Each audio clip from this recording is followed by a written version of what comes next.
السلام علیکم ناظرین، سنہرے دل کی آنے والی ایپیسوڈ بہت ہی زیادہ انٹرسٹنگ ہونے والی ہیں۔ آنے والی ایپیسوڈ میں آپ دیکھیں گے کہ دانیہ مار سے کہے گی کہ تم صدف کو طلاق دے دو اور ہم شادی کر لیتے ہیں، مگر عمار دانیہ سے کہے گا کہ میں ایسا بالکل بھی نہیں کروں گا۔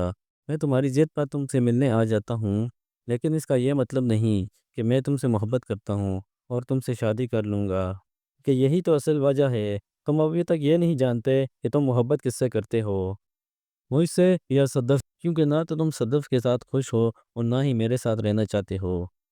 اگر تم دو کشتیوں کے سوار رہو گے تو تمہارے ساتھ ایسا ہی ہوگا، اس لیے چھوڑ دو صدف کو، خود بھی سکون سے زندگی گزارو اور اسے بھی چھوڑ دو، اور اسے بھی بلال عبداللہ کے پاس جانے دو جس کے لیے وہ تمہیں دھوکہ دے رہی ہے۔ دانیہ کی یہ بات سن کر عمار دانیہ سے جھگڑا کر کے وہاں سے چلا جائے گا۔ جب وہ گھر جا کر ٹھنڈے دماغ سے سوچے گا تو اسے اپنی غلطی کا احساس ہوگا، اور وہ فوراً صدف کے گھر جائے گا تاکہ وہ صدف کو گھر واپس لا سکے۔ لیکن وہ جب صدف کے گھر جائے گا تو اس کی ماں اسے بولے گی وہ صدف تو لاہور جا چکی ہے۔ عمار حیران ہو کر بولے گا مجھ سے پوچھے بغیر چلی گئی، مجھے تو وہ آپ کے گھر آنے کا بول کے آئی تھی۔ اس پر صدف کی ماں عمار کو بہت زیادہ باتیں سنائیں گی اور کہیں گی تم جو سلوک میری بیٹی کے ساتھ کر رہے ہو، تمہیں کیا معلوم ہے کہ مجھے پتہ نہیں ہوگا؟ لیکن مجھے سب معلوم ہے، میں دیکھ رہی ہوں تم کتنے گرتے جا رہے ہو، تم تو اتنے گرتے جا رہے ہو کہ ہر حد پار کر رہے ہو۔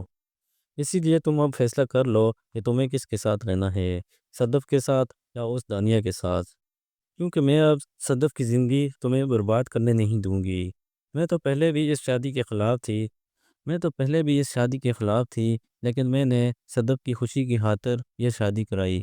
پھر صدف کی ماں عمار کو بولے گی مجھ سے بہت بڑی غلطی ہو چکی ہے، میں نے ہیرے کو چھوڑ کر کوئلہ چن لیا اپنی بیٹی کے لیے، صدف کے لیے بلال عبداللہ ہی ٹھیک تھا۔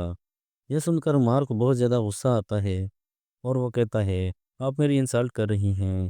تو صدف کی ماں بولیں گی یہی تو فرق ہے تم میں اور بلال عبداللہ میں، دیکھو اس نے تمہیں کہاں سے کہاں پہنچا دیا اور پھر بھی تم اس پر الزام لگا رہے ہو۔ ناظرین، اسی کے ساتھ ہی عمار وہاں سے چلا جائے گا